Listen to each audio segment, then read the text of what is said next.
Hey guys, finally got the 270 in.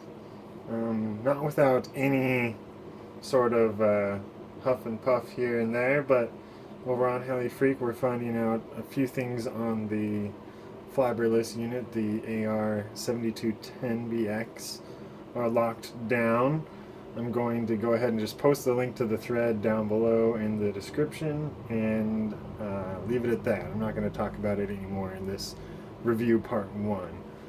Alright, well, I do really like the looks of the heli. The canopy looks like a very good job on the paint job there.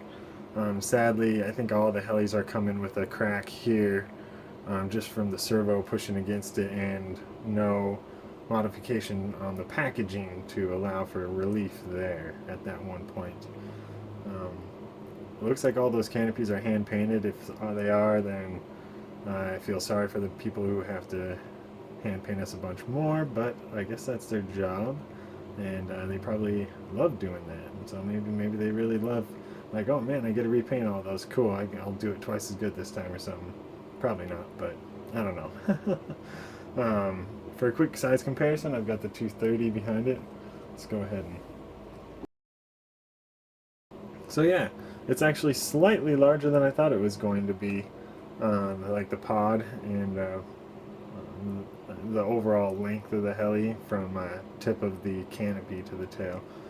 I was just trying to estimate it was going to be just, slightly larger than the 230 by just a little bit, but it's slightly larger than the slightly larger I thought it would be, which is nice.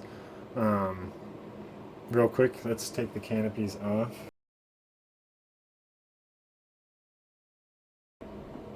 I took a pretty good look at it last night, and I haven't really noticed anything. There's barely any slop in the swash play. I do notice a little bit though. I'm not sure. It just looks like the bearing itself in the swash, I guess the inner swash mechanism is moving a little bit. What else have I noticed? Oh yeah, the head itself. If I hold the heli still, it's the hole that the head bolt goes through. It feels like it's a little oversized for the bolt. That might be normal, but that click you hear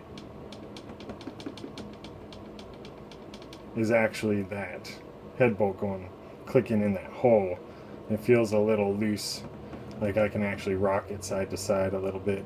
It's hard to tell with it on the box because it wants to rock so easily, but I can definitely do that. And I don't know if that's something I need to worry about, or maybe if someone can point out to me that a lot of helis have that little bit of play. And I know that as you fly a heli, that hole's going to get elongated anyways and probably develop a little bit of slop. So the other thing about the canopy, I guess longer standoffs are going to solve that issue. Maybe we could put a couple washers in there.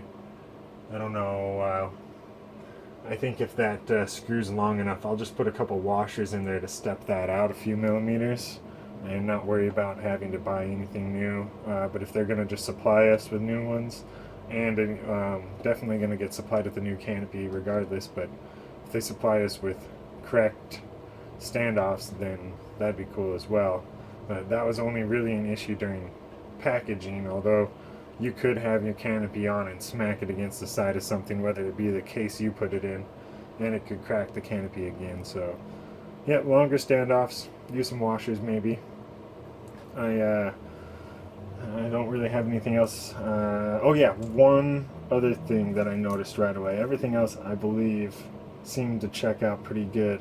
I checked the pulley tension here, or the belt tension. Per manual, it says it should, with light pressure, reach approximately or at halfway between. Now, there's obviously not much of a gap there, so it's only going to move 3 millimeters maybe or so, 4 millimeter, but it seems really tight. And I don't know if this is any way to show that it's pretty tight, but if I spin it, it actually slows down pretty good just due to belt tension. It doesn't want to keep spinning fairly freely at all. The meshing is actually really good. There's just barely a click there, so it's not too tight.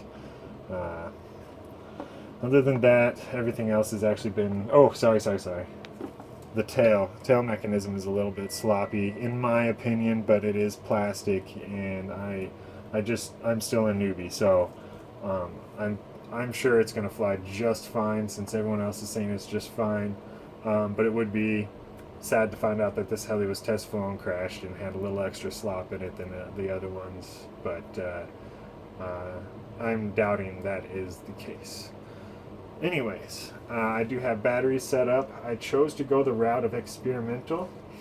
I do have, let's see if I can, I'm going to get rid of my 230. I've got two 1.2 amp hour nanotech airsoft lipos, and they're 25 to 50C. I've got two 1 amp hour nanotechs, and they're also 25 to 50C. I've got two zippy compact. They are 1000 milliamp hour. I'm sorry, it's just had for me to read what it actually says on there.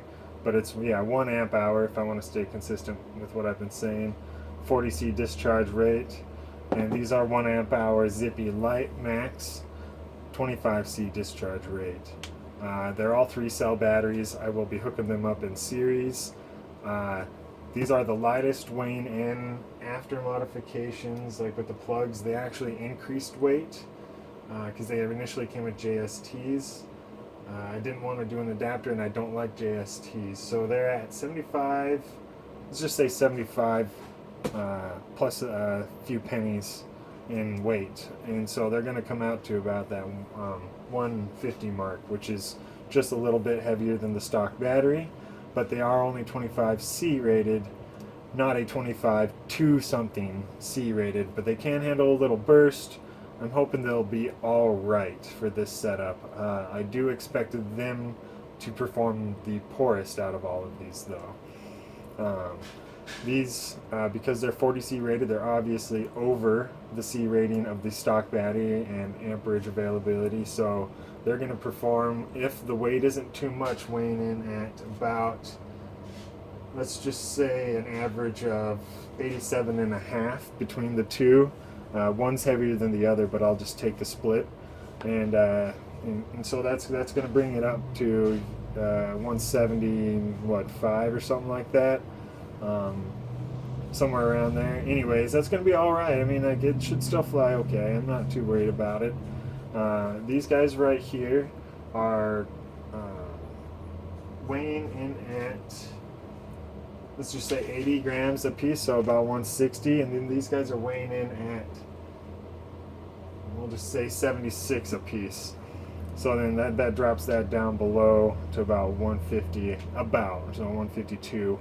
And I expect these ones to perform pretty darn well because they're 1.2 and they happen to be lightweight. But the one thing I'm noticing out of all of these, I will be keeping track of the IR and all that good stuff, and all my charge-discharge cycles. And I've already gotten an Excel spreadsheet that I've got up on Google Drive. I'll provide the link for that at some point, and it's up on HeliFreak right now. And you guys can just follow along. It updates it as you go. You guys can just click on the link. I'll provide a link eventually that you guys can comment on, but I will not ever provide the link that allows you guys to edit the document, of course.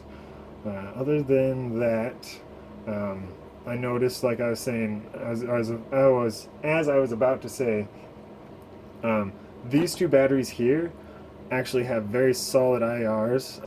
I'm using the Megameter from Hobby King, the Turnigy Megameter 7-in-1, and using that IR meter, I don't know how accurate that is, but you use a separate battery to power the meter, and then you plug in your battery and it checks the IR per cell. And so these guys per cell are holding at 31 ohms each battery. Like, it bounces between 30 and 31, and I've got three. You can see a few dots on here. I've got three charge-discharge cycles since they arrived from factory, and I've only been discharging them at less than an amp, but I've got 3 charge-discharge cycles on all the batteries. And these guys here, I checked the IR after each discharge. Solid every single time, 31 ohms each cell. This guy here, solid each time. 32, 32, 31. This guy and the rest of the batteries are fluctuating after every charge discharge. They're not coming up with the same exact IR. Couldn't tell you why. I'm definitely making sure that I'm using the proper ones, or checking the same cell each time. I've got these labeled, if you can't tell. 1 2 1 2 1 2 1 2. If you check out my Excel spreadsheet, I tried to make it as easy as possible. I had to shorten up the names so that I could fit them in there and keep track of the batteries easier, but I provided a little key to help out there. Other than that, I can't wait to try out these batteries. Obviously, like I said, those should perform about the weakest.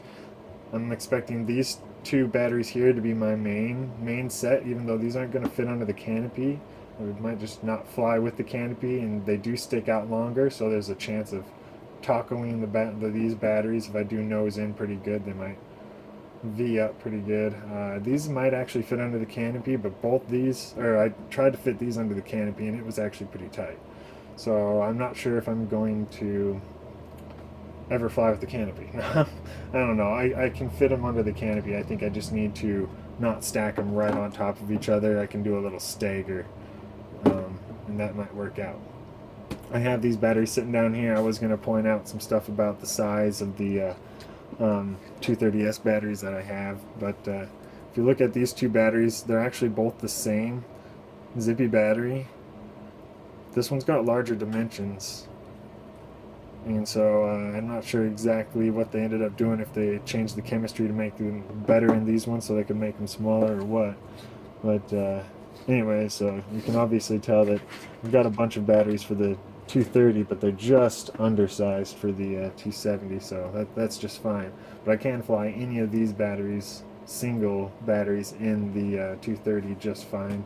Not all of them will perform okay hard 3D because it'd be a little heavy, but they'll all fly just fine in it. Alright, well, thanks for watching part 1 of my review.